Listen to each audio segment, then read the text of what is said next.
Good evening, everybody. Welcome to Audit and Accounts Committee. I hope you're strapped in for the roller coaster ride that it is. I will start with the fire evacuation procedures. We're not playing any fire alarms for this evening.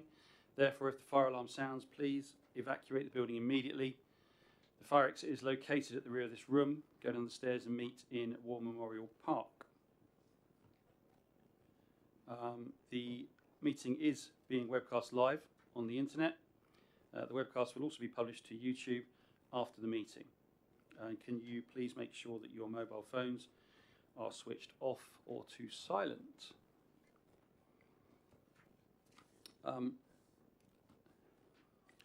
I also have a note about the use of microphones. Please can I remind members and officers that in order to be heard clearly within the room by those present and on the webcast, that you must speak directly into your microphone. The microphone stem may be moved so that it's as close to your mouth as possible, but please don't move the base because that sets where the webcam cameras centre in on. So I'll move to item 1, apologies for absence and substitutions. I've not received any apologies for absence or substitutions this evening. Although I did get an apology that Councillor Slimming couldn't make it as a substitute. So I think we can take it that Councillor Hussey's not coming. I can't see him here. We did have a little talk just before the meeting actually about the appropriate process for apologies. Apologies are only recorded in the minutes as being received if you have contacted or emailed Democratic Services beforehand and or if you've contacted me to give apologies. Otherwise, it goes down as an unapologetic absence, which I'm sure you'd all love to avoid. Moving on to declarations of interest. Are there any declarations of interest? I'll take that as none. Thank you. Item 3, urgent matters. Are there any urgent matters? I've not been advised of any, so we'll take that as a no. Moving on to item 4, minutes of the meeting held on 31st of July 2023. Are the committee happy that the minutes of the meeting held on 31 July 2023 are an accurate record? Fantastic. Do we have to get Councillor Faulkner to accept the vice chairmanship? No. It's a very good question, Ken. I was just about to congratulate Councillor Faulkner on his appointment. I've been told that the official protocol was he was appointed subject to his confirmation, and he confirmed some weeks ago. But I'm quite happy to get him to say it in front of all of us. Yes, I confirmed my acceptance a month ago. On a serious note, I'm delighted. I believe that this is an apolitical committee, and I believe that continuity is important. And so I was delighted that Councillor Faulkner accepted and was nominated. Thank you.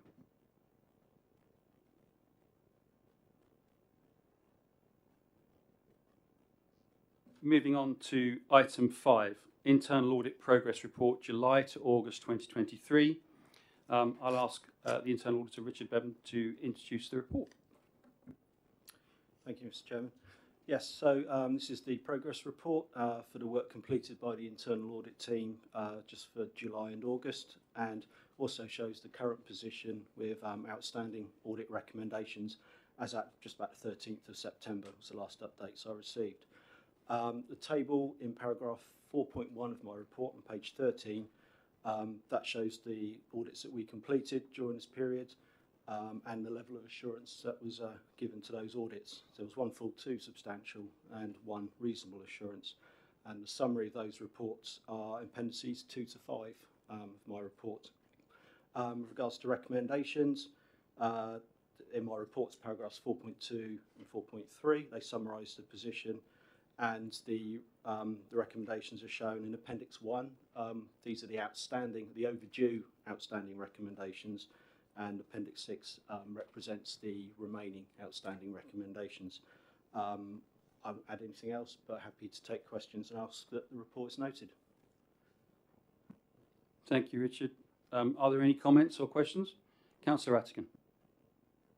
I think it goes without saying, when you see a red block, your eyes are directly attracted to it. There, obviously, this is IT network security. We are all aware of greater and greater threats to networks, whether they be banks, boom size, or us as a council.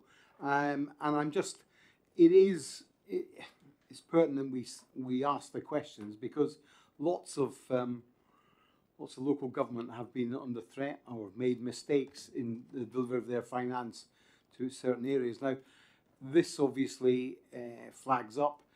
When can we see this resolved properly, and when we are likely to have an understanding of how deep the dive was to make sure that our network is secure? So this recommendation obviously relates to cyber awareness and training. So the only update I've got is there what the head of IT provided back the 11th of September, saying that they are planning to have the updates, the trainings, sound bites and everything uploaded. I haven't got any more update beyond that, I'm afraid. Chair, can I ask you to ask the head of IT to update us on, well, as we have the boss in, we might as well ask her then. So actually, at the request of the chair, in relation to the next paper in terms of the corporate risk register, he did ask for an update in terms of all things cybersecurity, and not wishing to jump ahead to the other paper. The reason why the level of risk has been reduced in terms of the risk matrix around the corporate risk. So I think the issue is twofold in terms of our own staffing resources, the ability of our staff and the training that they've had, but also the other technical advantages as well. So in terms of cybersecurity,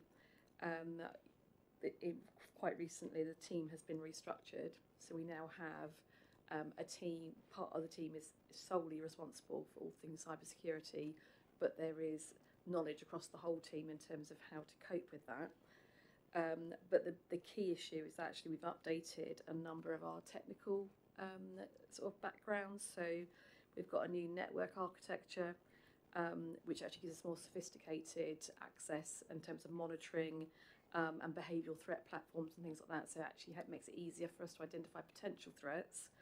But also we've procured a new backup system which has something called an air gap, very technical, but between the data and any sort of ransomware that might come in, it protects our data from that ransomware. So there's been quite a lot of extensive movement forward, and we've done a massive piece of work with DLUC, who have given us quite a substantial amount of funding as well in terms of further actions that we could take to further improve it. And I think the other thing is that we're a very active member. I'm going to say it, but I didn't write it down unless you did, Paul.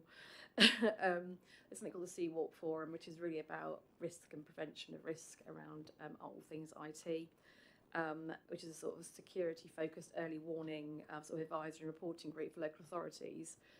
So we're active members of that group as well. So I think in terms of whilst the audit recommendation is linked to officer awareness, so for example, when we do the phishing sort of run the test, we get a number of members and officers who inadvertently do actually go in and open the links and things like that. So again, that's more around that training and hoping people to be more aware in terms of cybersecurity itself. There are great advances in terms of how we as an authority respond to that. I accept going forward that the training and management of the staff is great. We do have a number of legacy systems which may be a vulnerable point within our systems. How are you going to ensure that those are not backdoors in for people trying to bust our network security? So I can get a full response on that, but my understanding is that all of our systems have been reviewed, and we've taken appropriate action on each of those in terms of any potential risks and threats, and that feeds into the piece of work we've been doing with DLUC as well. I've got a question from Councillor Tustain, but I'm also aware that Paul Gundy wants to come in and I think give us some information on that particular point. Yeah, thank you, Chair. Just to inform the committee, we have the cyber risk audit down for Q4 this year, so you'll get an updated position on that audit. In terms of your question, Councillor Rattigan, we've got the audit on the essential financial essential systems, critical systems, which is also quarter 4. So we'll be looking at those systems to determine are they cloud-based, server-based, the legacy systems, and then identifying how they are dealt with by the IT team in terms of security. Councillor Tustin. Thank you, Chair. I've actually got a couple of questions.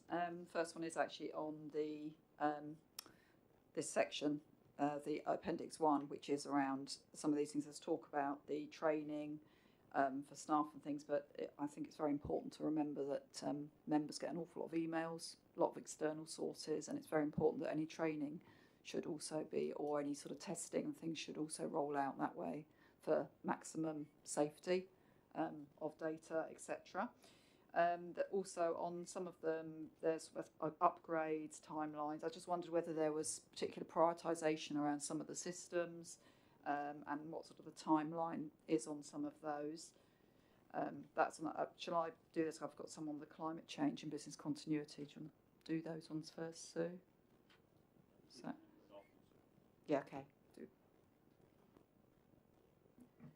So in terms of all of our systems, we've done a complete portfolio review of all of our systems.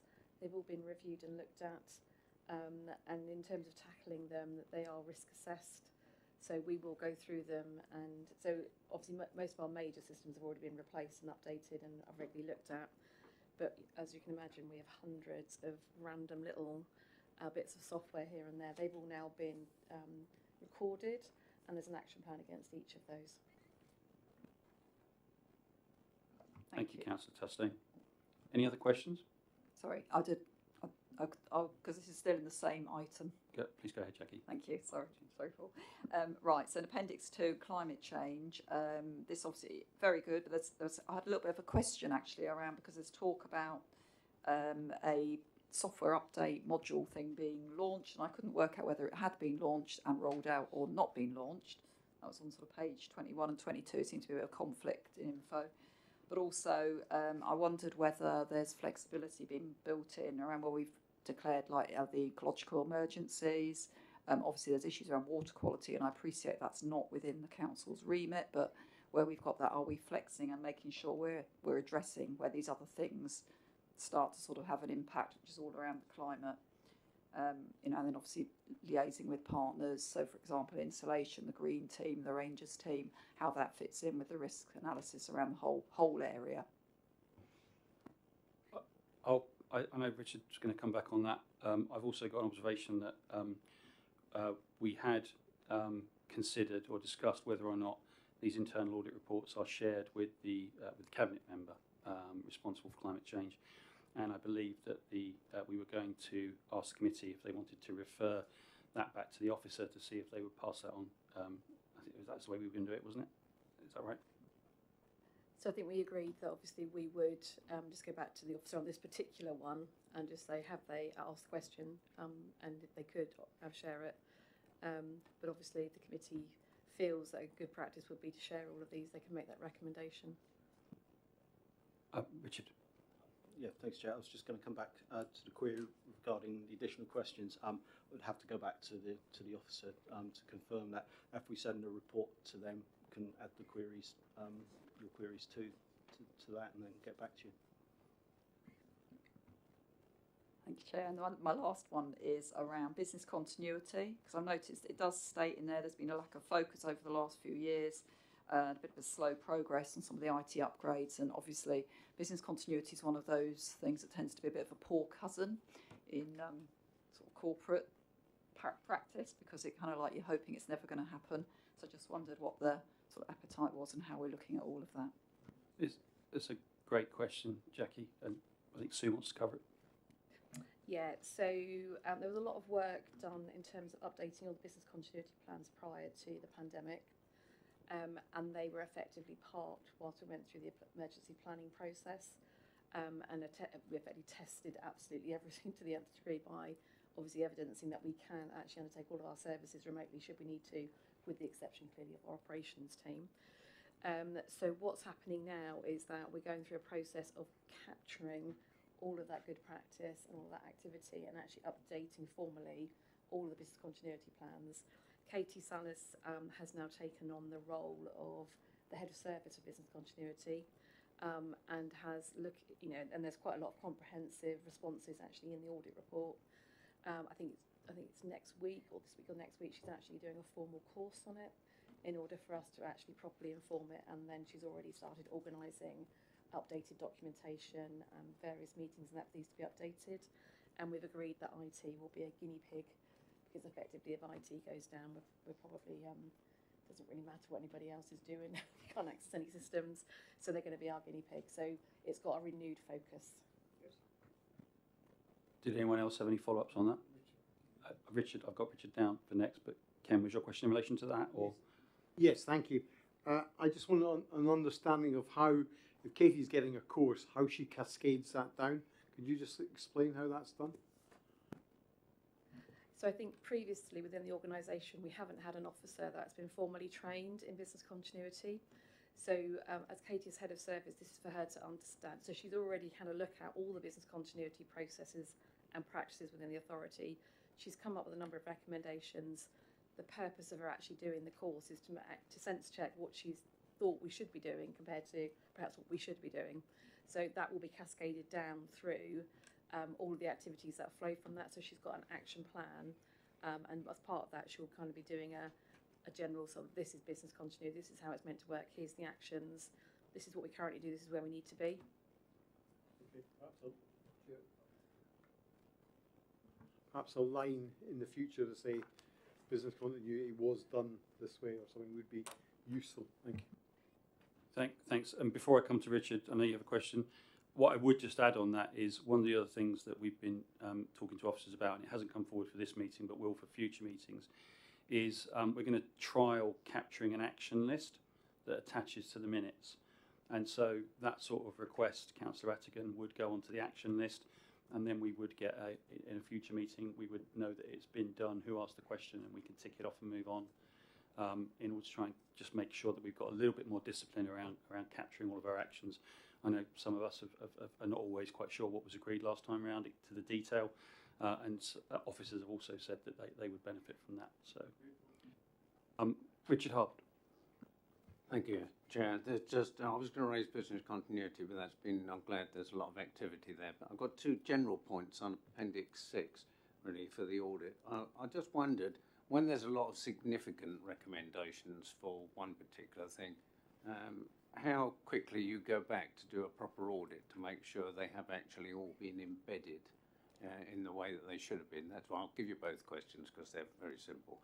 And the second question is that similar one really, but I wonder if you could tell me how robust the process is for delaying the implementation of recommendations. I mean, there are a few here, not as many as I've often seen.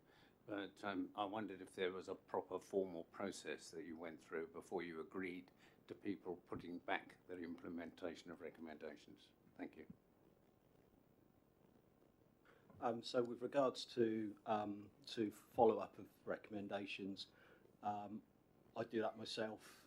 We try to do it, we used to do it monthly, but we don't have the resource to do it monthly anymore. But prior to every audit committee, I'm in liaison with all the heads of service, the responsible officers for the recommendations.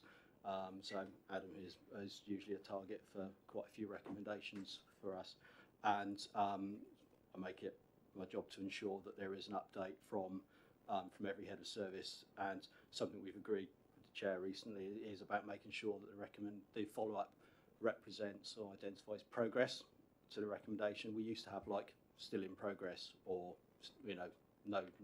no action taken, which is not really that satisfactory. So we do get make sure we get a progress response. If I have trouble in obtaining responses, you escalate it up to either Paul or to Sue if required, to make sure that we do get a response in time for the committee, so that they can see whether progress has been made or not. Yeah, so that was the first point. Point on that now, so if I might. I mean, it's one thing to say, people to say that yes, they're doing it and things to you in your follow-up, but What I was wondering is when you actually revisited them to make sure that the whole thing had been done properly and thoroughly. And the other point was about the delays. So Paul, take the second point. So with regards to ensuring it, obviously a lot of the audits are audits we do annually, so we follow up the audit following year, but we do obtain evidence of any completion. So if a head of service says, "Yep, we've completed these procedures" or whatever, we make sure we get a copy of those procedures to verify that they have indeed done that. So we do get evidence to show that it's been done to our satisfaction, and then we will, as a matter of course, when we pick up the audit the following year, then we will address the same issues. Can I just, Sue wants to just add something to that point, I think, before Paul answers the other one. Thank you. So I think, obviously from Richard's point of view in terms of collating all of that information and getting those updates, clearly we do discuss them at our directorate management teams and heads of service one-to-ones, etc. as well, in terms of, so for example, in my directorate, I'm having those conversations in terms of following up those audit recommendations from a service delivery point of view. So whilst obviously the annual audit will pick up officially, I am, utilising the information that comes from the auditors in terms of, okay, what we're doing about this, where's the action plan, how are we getting on with it? And thank you, Chair. And in a similar vein, in terms of the extensions of time where we agree to those, I need to be satisfied that there's a proper action plan in place to implement that recommendation, because we do acknowledge that there are some recommendations that you can't implement immediately. They may have a month to implement it, but we know realistically it's going to take 2 months, because of the nature of that recommendation. But from my point of view, providing that we can see progress through that 2 months, then I'm happy. But again, that's why we have this rigorous process and this appendix in our report. So it's very transparent about how recommendations are being addressed, and if there are non-progress on recommendations that the committee feel they're not happy about, they do have the remit to call that relevant head of service to explain why. But we try to avoid that by ensuring that the recommendations are being progressed. Okay, any other questions? Great. I'll just add a couple of observations, if I may. I think the bringing forward of these outstanding audit recommendations and distilling it down to just the outstanding ones in Appendix 1 is an improvement over the much longer list that we had last time. So thank you to the officers for doing that. I think that does help us to focus as well as a committee on what's overdue rather than necessarily what's red. What is red is important as well. Thank you for raising that, Councillor Rattigan. I think the pattern of these reports over the last couple of years has been that there are some service areas that have been under pressure with audit recommendations, internal audit recommendations. It tends to be a function of who's been audited most recently, and also with some recruitment pressures typically. So, I mean, IT's been like this for a while, and I believe that's partly why it's been through a restructure. So the organisation is making some changes to address that. Paul makes a very good point that we can ask for a head of service to come along and talk to us. We have, in the context that you're doing the internal audit of cyber later this year, and in the context that there's 7 or 8 recommendations on here, I wonder whether the head of IT, UC, whether we would like to invite him here for perhaps January next year. I don't know what the appropriate timing would be, but I'd look to officers to advise on that.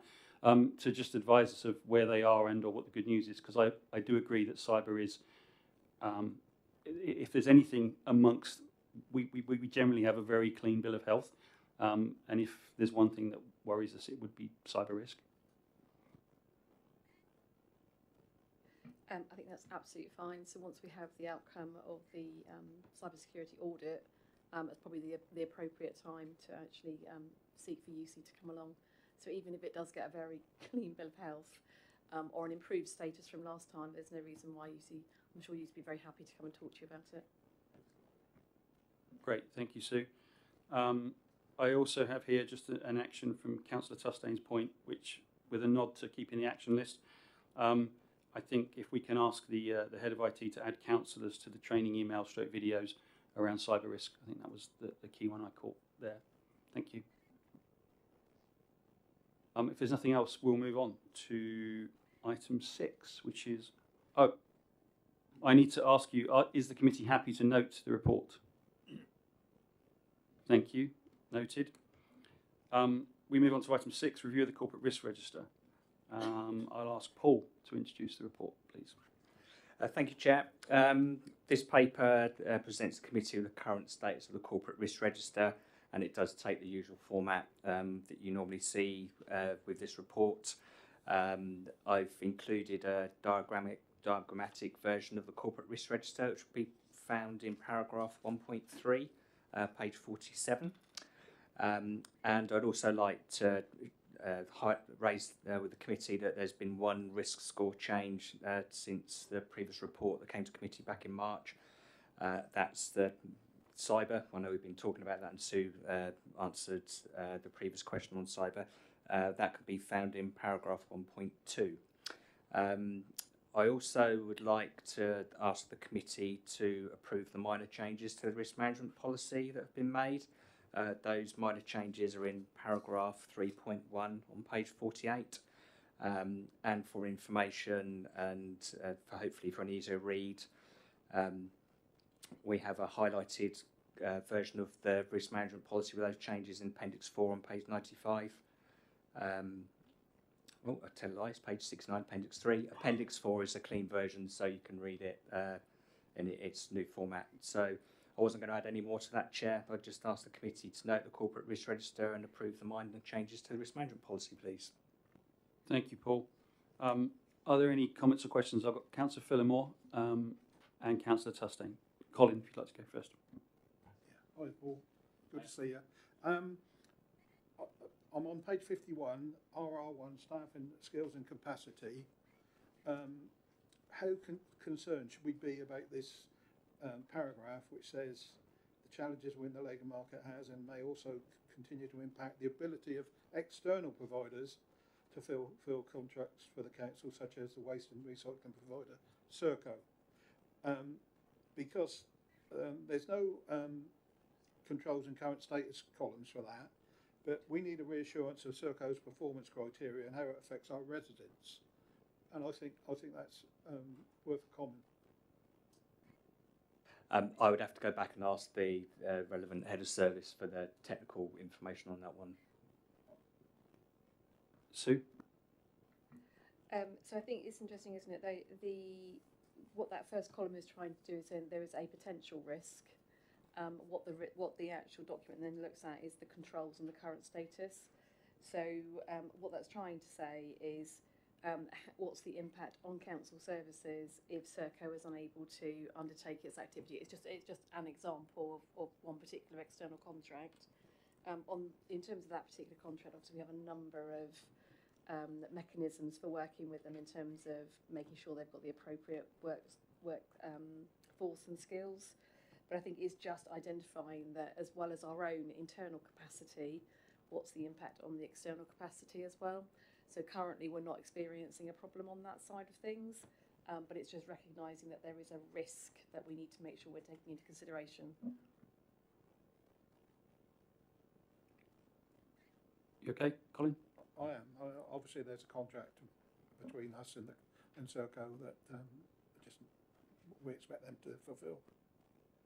Councillor Faulkner? Yeah, as I expect later we'll come on to the issue of the role of the audit and the council committee, but one of the confusions that has always been is that the KPIs for the contract performance, etc., are done by the performance panel and within the scrutiny committee. So there's this subtlety between what we do in terms of the ensuring that the audit and the processes are all in place, and actually then looking at the actual performance, which is in some ways is outside our remit, as is explained in the SIPFA recommendations. So it is a peculiarly awkward thing to get a grip on. Thank you, Councillor Faulkner. Councillor Tustain, your question. Thank you, Chair. First thing actually is a request about report formatting. Would it be possible in the actual register that we have headings repeated across each page. It just makes life a lot easier to read.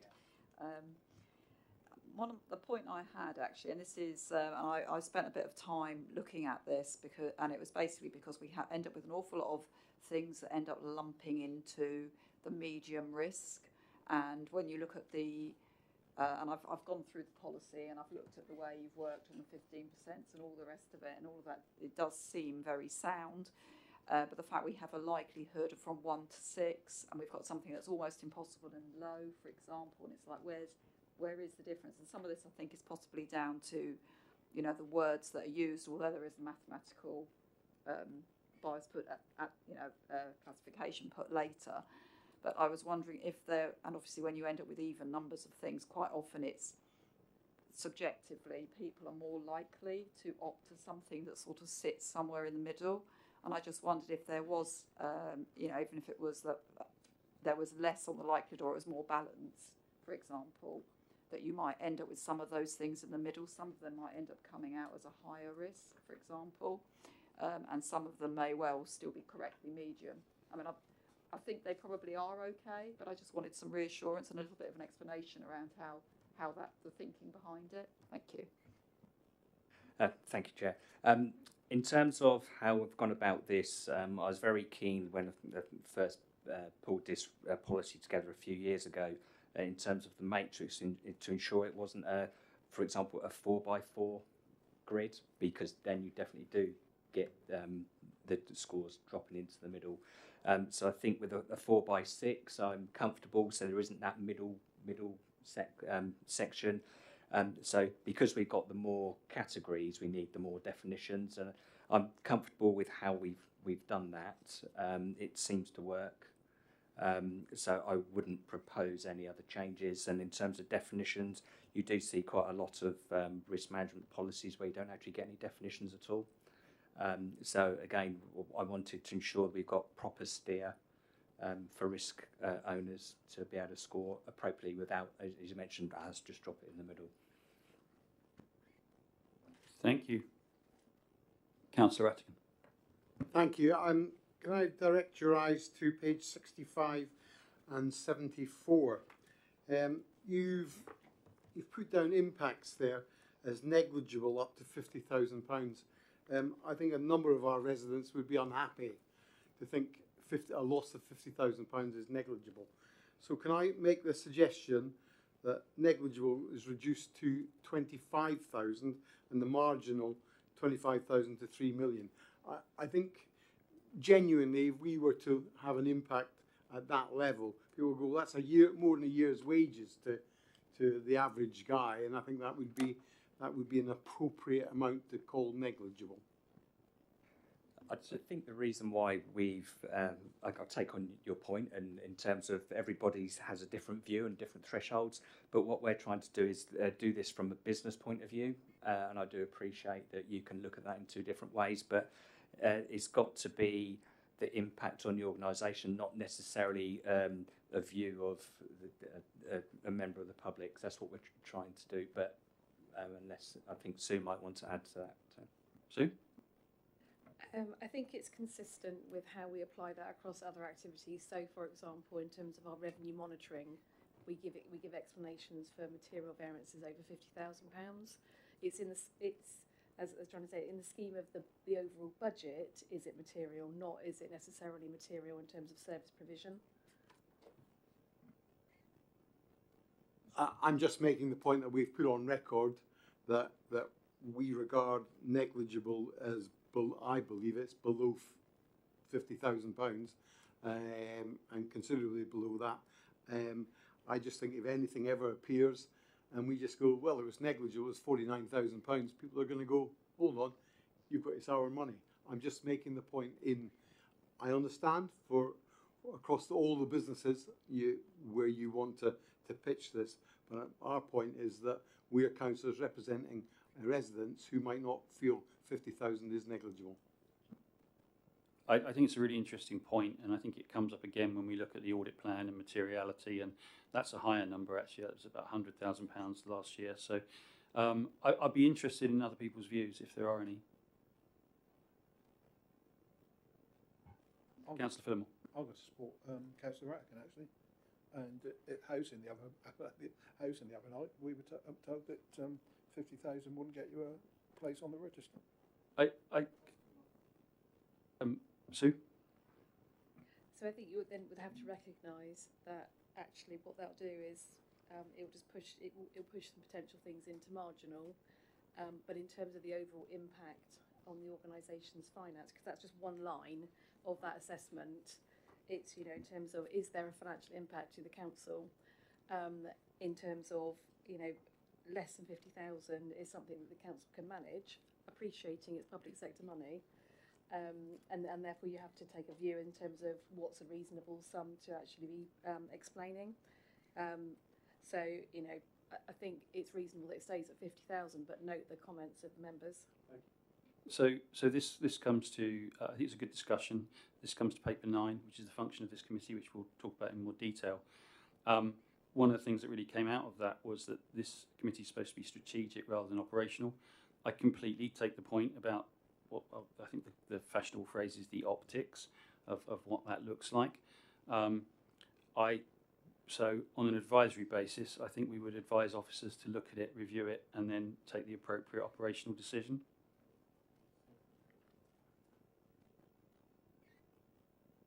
Are there any more questions on the risk register? Did I miss anybody? There was one item that, just to come back to cyber, and I think it fits quite nicely with the other questions that were asked about how the risk register is structured. I had a question about, under 1.2, why, what confidence we had or what had changed that meant that cyber risk moved down in likelihood from 4 to 3, from significant to possible, but at the same time down in impact from catastrophic to critical. And I think there's just always a danger that, you know, you think, well, we've done some work to reduce the risk, and then the two things move lockstep, but they don't always move lockstep. So I know that Sue has an update on 1.2 there, which I think will give us some more comfort about the questions that were asked earlier. So in addition to kind of the feedback earlier in relation to the previous paper, when we're talking about cybersecurity, we're not just talking about somebody's accessed the systems and it's all crashed. It could be that someone's using their work laptop to sell personal items, for example. That comes under this particular category. So you've got your email and your internet fraud. You've got, you know, theft and sale of corporate data. There's a whole raft of things that sit within that parameter. Copyright, illegal gambling, these are all things that sit under this particular remit. So whilst it's very easy to think that it's just that one really big issue, there's a number of issues that we take into consideration. So when you're actually looking at it, if you consider all of the items and the improvements in the technical, the way in which you're technically handling cyber, and our kind of, you know, sort of proactive approach to actively sort of monitoring and engaging with those early risk warning systems, the change in the staffing structure, the comment from the head of service is that in his opinion we have good, proportionate and appropriate skills and processes in place to provide protection insurance against cybersecurity risks. And he's highlighting the fact that the landscape is never static, and it's constantly evolving, and therefore it's impossible to be 100% effective, i.e. it's a moving feast. But in terms of the approaches that we have, he considers this to be an appropriate risk assessment. Thank you, Sue.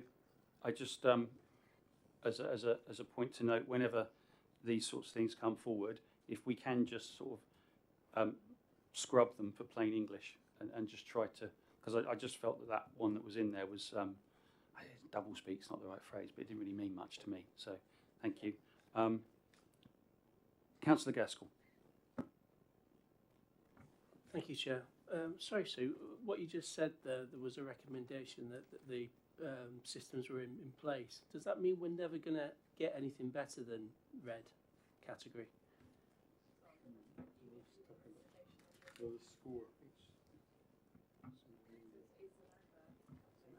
Oh, all right, okay.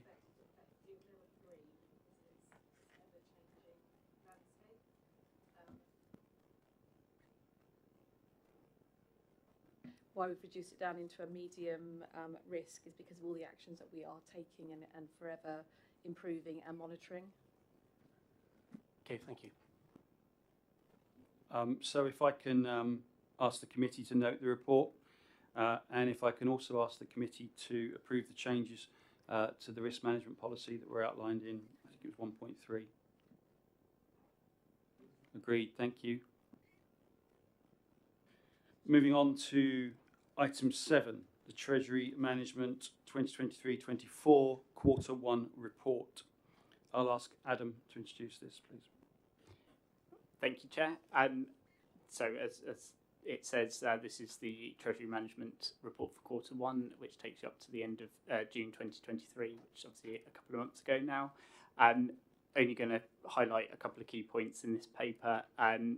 In the executive summary, the total net income for the year is still forecast to be 4.68 million, and this is detailed in Table 5 on page 126. And the rate of return in Quarter 1 was 3.91%, and we're forecasting this to be 4.33 average across the portfolio for the whole year. And again, this is detailed in Table 2 on page 120. The other point I was going to highlight was that Table 3 on page 122 shows a decrease in the value of the portfolio of 270,000 for the quarter, reflecting market movements at the time, although that has improved over recent months, and when the next report comes, I expect that to be a positive position from the year end. And that was all I was going to say. Just obviously the recommendation is to note the report at this stage. Thank you, Adam. Are there any questions or comments on this report? Councillor Rattigan. Squeeze a question out. I mean, obviously, we look like we're maybe peaking out on interest rates at the current time. I know you don't do forecasts, but will we see a levelling off of our income, because we've seen rise in cash terms?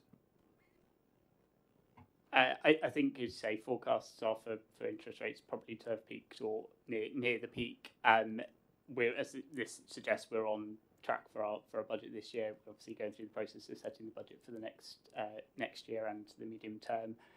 So that will reflect our expectations over the medium term. Obviously, as rates sort of flatten out, the yields curves again have the impact on our bond prices. So we will see the valuation of the actual underlying bond assets might improve as well. So the long-term value of those will likely increase. But yeah, I think we're probably expecting rates to remain similar levels for at least the next sort of year or 18 months, and that's going to be reflected in the budget that'll come in February.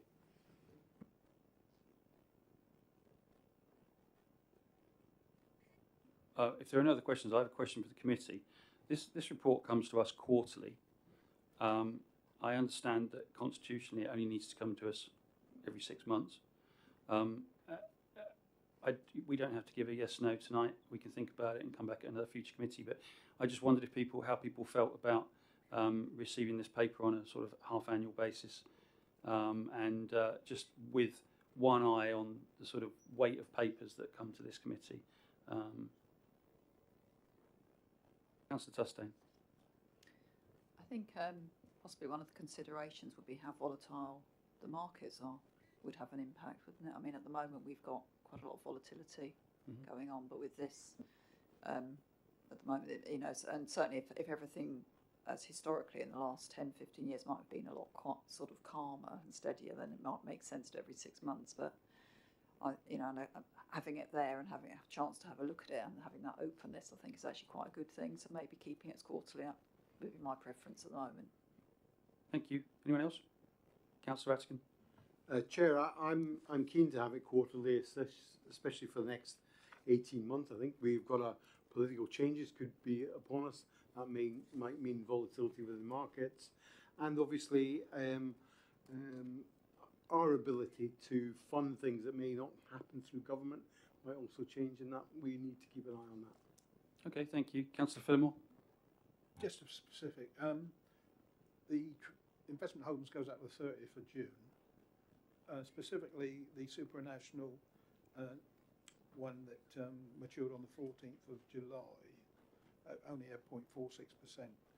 But what's happened to that since the 14th of July? So that's been reinvested in short-term Treasury bills at this time, I believe, achieving over 5% return on that one. At the moment, with rates going up, it's been prudent to invest in sort of money market or short-term and see what's going to happen for longer term. Thank you. I think loud and clear we want that report quarterly as well, so that's fine. Thank you, Adam. It's a very good report. Thank you. I'm remiss that a lot of hard work goes into these reports, and I was remiss in thanking the internal auditors for the hard work that they put in. So if they want to watch this back on rerun video tomorrow, they can collect their plaudits. But moving on to item 8. Oh, sorry. Is the committee happy to note the Treasury Management Quarter 1 report? Thank you. That's a persistent error from me, isn't it? Quarter 1 Annual Property Plan Monitoring 2023-24, item 8. We have the Cabinet member here tonight. If I may ask Gavin to introduce the report, please. Thank you, Chairman. It's actually quite a sort of small report in terms of its content. It's not been a month of completing lots of stuff. That doesn't mean the property department haven't been very busy in the last quarter, because they absolutely have. These deals sometimes take time. But I know from my time on this committee that there's always been a concern about the amount of property we hold, whether it's safe and whether we should be in the property game at all. So I thought the forward I wrote was very much pointing towards that reassurance that, first of all, the property portfolio is incredibly important to us. Councils aren't in the business of managing property, we're in the business of providing services, but they have to be funded somehow, and the property that we hold, the investment property we hold, raises £18 million a year plus, which is more than anything else. So effectively, I think it's more than council tax and parking charges put together, so it's very, very significant.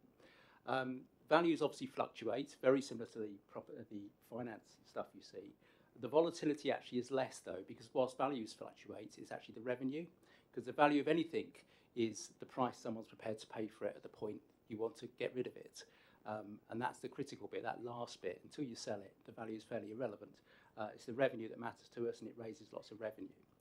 Obviously, there's been lots of press around local authorities very overexposed to the property market and land themselves in financial difficulty as a result. We are in a very, very different position. Most of those authorities borrowed money at sort of 3% to buy lots of property and make 5%. And when they need to get their sort of pay those loans back and rehire the money or re-lend them up, re-borrow the money, they are now paying 6% interest with property earning 5%, and then it becomes a liability rather than an asset and a gain.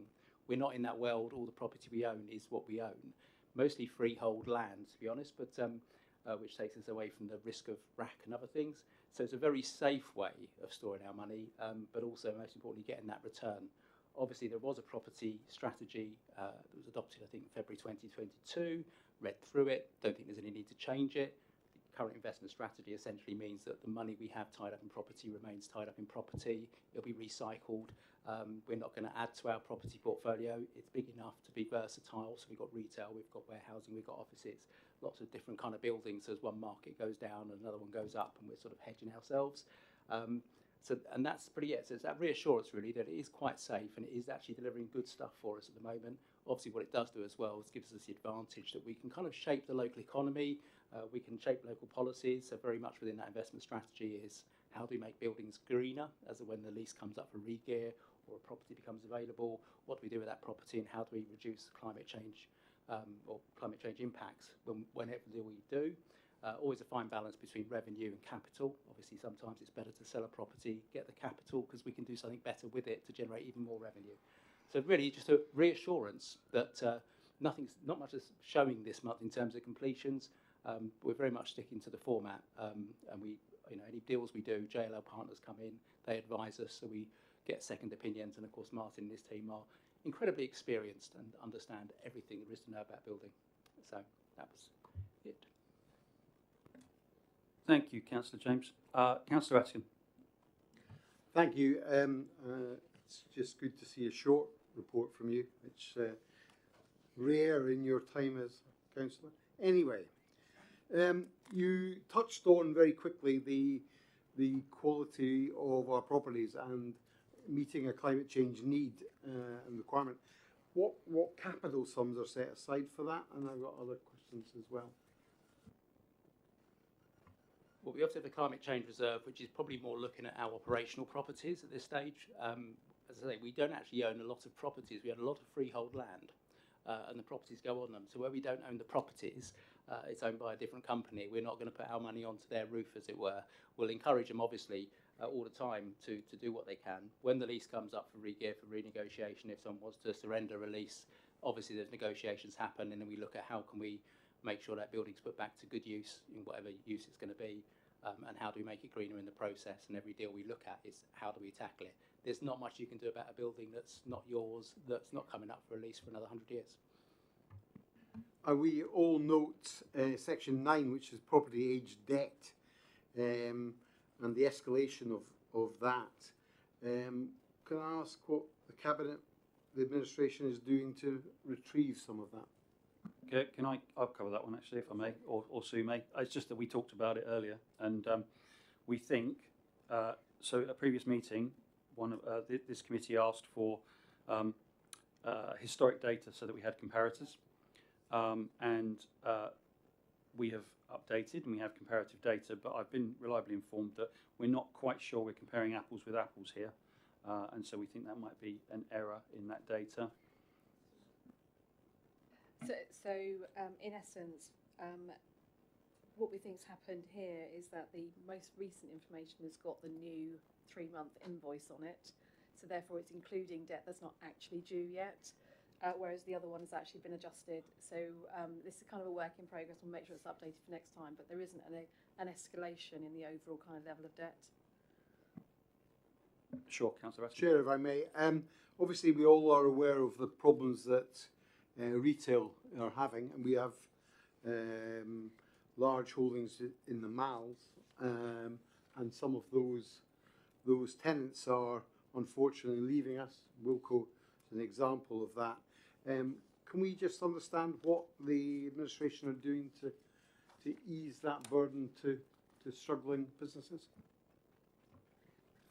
Well, there's not a lot we can do for struggling businesses, and I think the reason for Wilko's demise might be more one of the products they offer and the competition they face. And obviously, I'm more worried about the staff who've worked so hard to keep the store going and hope that they can find new work.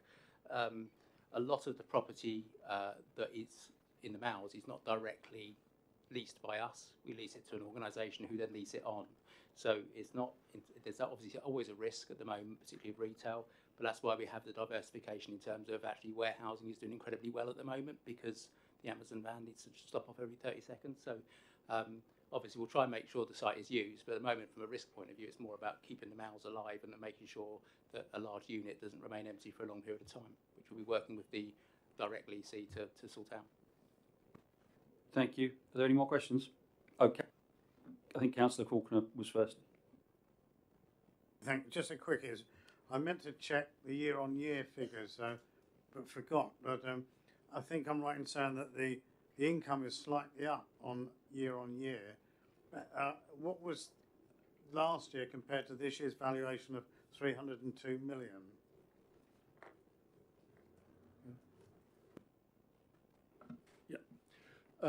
Yeah, last year's valuation was, I think, 340 million, and due to sort of changes in sort of valuation, it's now 303, 304.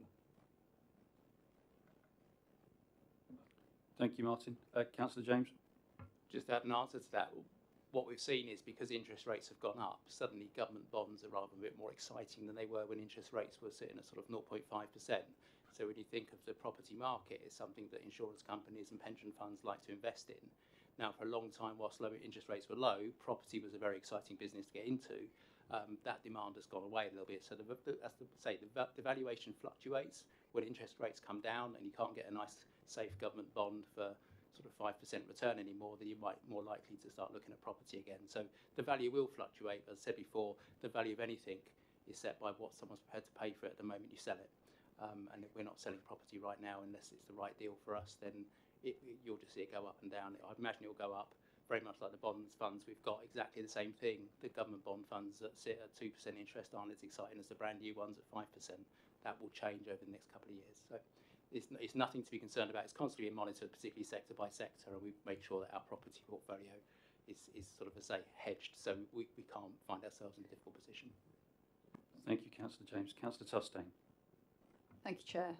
Yeah, my question's actually talking about if we end up with empty buildings, and Councillor James, you just mentioned that we let buildings out through another company. How do we manage the risk on that? Do we end up with any empty buildings where we're not getting income and they're actually incurring costs for us, or are we protected that way, or are there some? There'd be very few, because generally they're on really long leases. So the only potential problem comes when the person who's leasing that land, if they become into financial trouble, which obviously not everyone's going to at the same time. Again, same thing. We've got various organisations that are leasing land off as very different businesses. So it's big enough. Our property fund is big enough to sort of be defendable against that sort of one collapse in one industry. But obviously, it's more about the image of the borough. And actually, if there's an empty property, that's when it becomes onto the property team's radar. So we don't ignore a lease. We've got 100 years left on the lease. Let's ignore it and not worry about it for the next 99 years.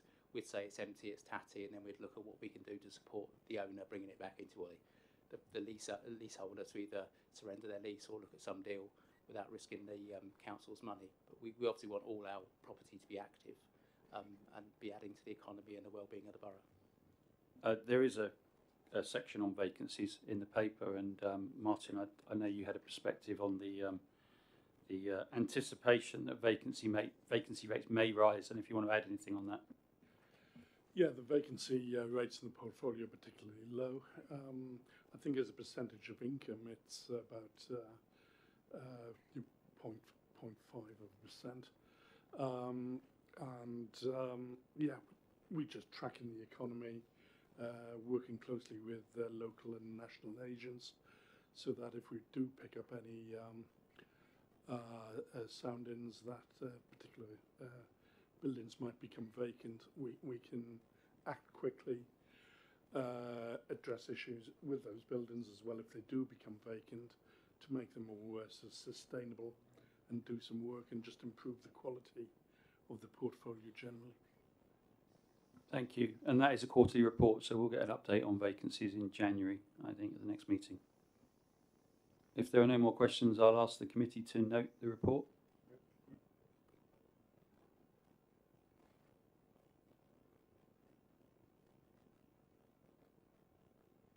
Moving on to item 9, Audit and Accounts Committee review of effectiveness. Thank you, Adam, for your work on this. This is something that Audit Committee started last year.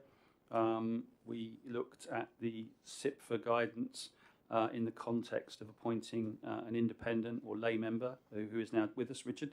And during the course of that, we identified that we hadn't done a review of our own effectiveness and or looked for, I guess, constant improvement. So Adam has produced quite a lot of SIPFA guidance there. It's quite a read. There's quite a lot to take in.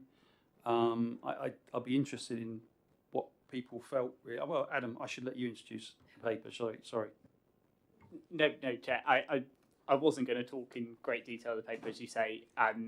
The purpose of it was the request last in previous committee meetings to review the effectiveness came up in discussions, and the SIPFA guidance and position statement is quite a useful framework for the committee to consider your role and take stock of where you think you could improve and enhance your effectiveness. And one way to do that is SIPFA have produced a self-review for committee members to undertake, which is one method of doing it. Purpose of bringing this to committee was really to understand your views, to have a bit of debate. I think, obviously, Chair, you have some views, but welcome others as to how you would like to take this forward and identify sort of areas for training or changes to the committee that might be required. Thank you, Adam. So the questionnaire itself, the self-assessment questionnaire, is on page 223 to 226. It's tricky to fill out, and I think it's perfectly acceptable to leave gaps. Councillor Faulkner. Yeah, the questionnaire, I had problems with that in some ways, in that it's asking you for an opinion. Now, it's the classic thing, I might think I know nothing about a subject, and the person sat next to you thinks, no, you actually know everything. And so your subjective answers may not actually be an accurate reflection of your ability or whatever. So that questionnaire I found problematic to actually fill out, not knowing what to do. Having said that, I thought the SIPFA document was super. I wish we'd had it 10 years ago when I first came on the committee. And it matches our constitution extremely well in explaining what is the role of the committee. It would have clarified over the last few years an awful lot of complexities about this committee was always wanting to delve into issues which come under other committees, and the SIPFA review makes it very clear this committee is an advisory committee and should not be delving into aspects of performance that are the remit of scrutiny, whatever. So it's a very good document. There's one small thing in it I really liked, and that was this. It says there should be no substitutes on this committee, because it's very pro the committee becoming reasonably competent as individuals over a period of time. And I've known in my time on the committee, you sometimes get someone comes in, they haven't got a clue what it's about, but their name was on the list, and they try and participate, and sadly it all goes a bit belly up. So the SIPFA paper addresses that sort of problem. So I was really I'm usually quite cynical about these things, but I thought that one was very, very helpful. I think that's it. Thank you. Thank you, Councillor Faulkner. As other views, Richard, and then I'll go to Councillor Atkin. I was only going to say I don't think you'll find any audit committee that doesn't have substitute members, but the trick is that they're included as part of the committee. So if you do any training or anything else, that you expect them to attend as well, so they're as well trained as the members who come to the committee. I think that's the thing that they say. Thank you. Councillor Atkin. It's on Councillor Faulkner's point about continuity. I think it would be helpful if all of the group leaders are reminded that they should perhaps be ensuring that the same people are here next year after the municipal elections. I think that would be a useful addition to do that. Subject to voters, obviously. But thank you. No, I think it's a really important point, and we've talked at Sue and Adam and I have talked about this paper at some length, and about the best way to approach the self-assessment. I think the starter for 10 is that we fill these questionnaires in as best we can. That if there's a gap and you're not sure, it's fine to leave it out, because that identifies that we might have a training need. There's no right or wrong answers, I think, is the other thing to say there.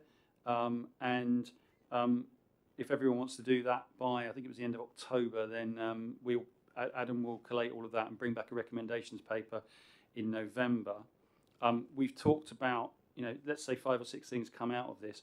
I'm not planning to put the committee under pressure, or officers under pressure, to deliver lots of changes quickly. I think the next exercise would then be for us to prioritise what we want to do, and then to agree at some sort of delivery time frame over a number of over a period of time, but not necessarily the next 12 months. Councillor Tustain, sorry, I'm conscious I think Councillor Tom had a question as well, or was that did you scratch your head? Okay, Councillor Tustain. Thank you, Chair. I think this. I really welcome this. Because I know we've had some fraught meetings here, and I know I felt a bit lost over time, and I've expressed that view. So I'm really, really pleased to see this direction of travel. I think it's excellent. One thing I think I quite agree. I'm glad we're getting some guidance on how to go about with this questionnaire. I think that's really good too. But one thing I think might be worthwhile considering is, as a committee, that we actually have like have a scrutiny of the results. I know obviously Adam will probably come up with a recommendation which may well come out with that, but I think then we can then discuss what the answers are around it. So if we see there is massive discrepancy, or if there is a general feeling, but if people have misinterpreted things, I think that would pick up on some of the things Councillor Faulkner said, where you don't know what you don't know type thing. So how we do that, I don't know. Obviously, I'll leave it up to officers and that to guide us on that one, but I think that could be a useful exercise. Thank you, Councillor Chastain. Sue, you wanted to add something? So I think what the plan is, because there's two ways of doing it. You could complete the questionnaire as a committee, but then if you have some strong views within the committee, you don't necessarily get the individual's thought process and you don't understand their training. So the idea being is that if everyone's prepared to have a go, if there's any specific questions you want to ask myself or Adam whilst you're trying to do that, we can obviously answer those for you. What Adam will then do is he'll pull all that together. He's not going to go, and Councillor Chastain said, and so on. It will be a kind of, actually, this is kind of the average of what came out. The purpose being is that it then leads to a discussion at the November committee meeting about, do we all agree with this? What, and that's where you get that chance to kind of sort of moderate it, if you like, in terms of actually what is the committee's response overall. And then obviously from that we'll have an action plan, potential training needs, and a prioritisation activity. Can I just check as well? Obviously the questionnaire is available in the PDF format here. I did do a Microsoft Forms thing, which is, there is a link in the paper and I can circulate, which makes collecting responses easier, and it's this format. It's just ticks box. I think it makes it easier anyway. Sue's laughing there. Is that a way you would like to do it, or would you rather do the PDF and I can send the interactive PDF version where you can just click the box? If you let me know which you rather.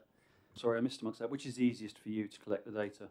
Using the Microsoft Forms, because then it pulls it into Excel for me and I can do WYSI charts and stuff. Okay. So we'll try and use the Microsoft Forms, and then if we can't, we'll fill the tick box out, I think. If everyone's okay with that? There's a link in the paper, but I will circulate the link in the morning and that way. Sorry? And some how-to as well, yes. It should be fairly, hopefully fairly straightforward, but I will do some how-to.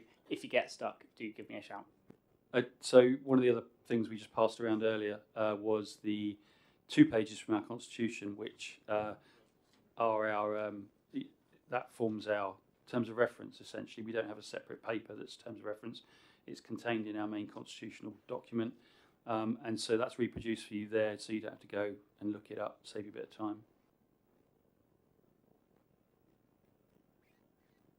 time. So the recommendations are: the committee note the SIP position statement and the practical guide for audit committee members, and that we complete the self-assessment of effectiveness questionnaire, ideally using the Microsoft Forms approach. Thank you, everybody.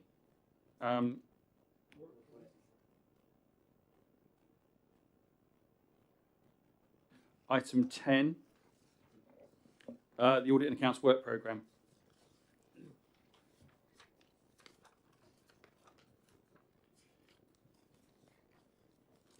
So you'll see we have, I think the November meeting is a shorter item of work list. Sue, you had some comments? Yeah, just as Adam noted, we will add on the Q2 Treasury Management Monitoring Report. And I believe the External Audit Planning Report for 22-23 probably won't come to November, is that correct?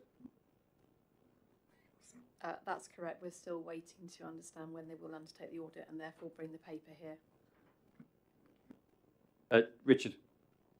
Something about the external audit, where I chaired the annual biannual conference of directors of finance week before last, and one of the speakers came from the Financial Reporting Council, Neil Harris, who's now in charge of sorting out the mess of auditing, and he's very confident. I'm afraid I wasn't very confident, not as confident as him anyway.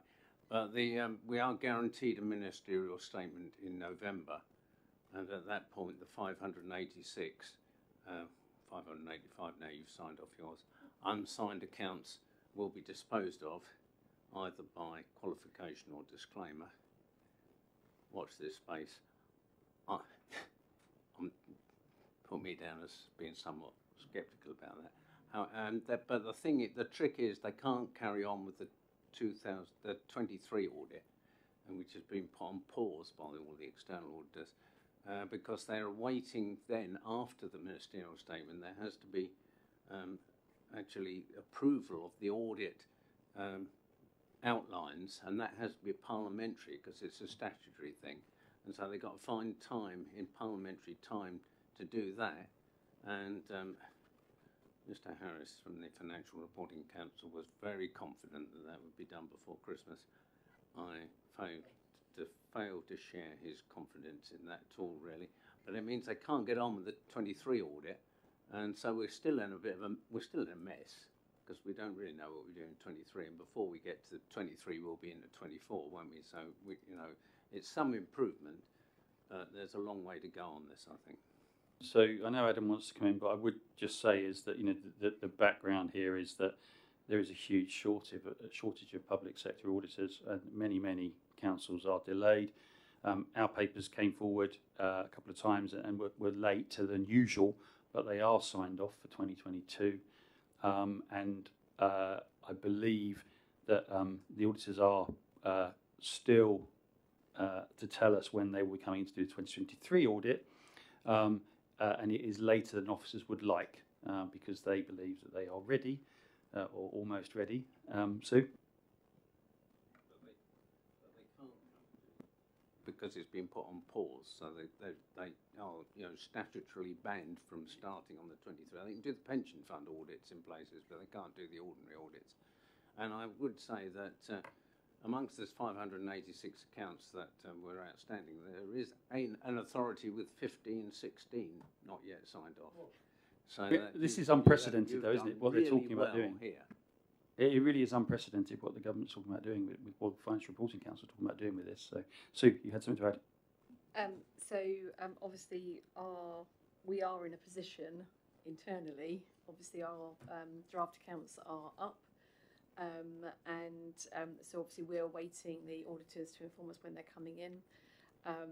Whilst they have indicated Q4 of the current financial year, again, as Richard has said, that'll be very dependent on whether they're actually allowed to come in and undertake the audit. So we will do as much preparatory work as we can, share as much information, but until they actually have a complete audit guidelines, they can't finalise those dates. Sorry, Adam had something to add, and he was earlier in the queue and I missed him. Apologies, Adam. Not a problem, Chair. Just to add to Richard, I think the plan was for 20. They're effectively going to put in backstop dates where, if audits aren't complete, that's where a disclaimer or a modified opinion would come in. For the 22-23, I think that backstop date is planned to be end of September next year. So that is effectively the window they're proposing to work in.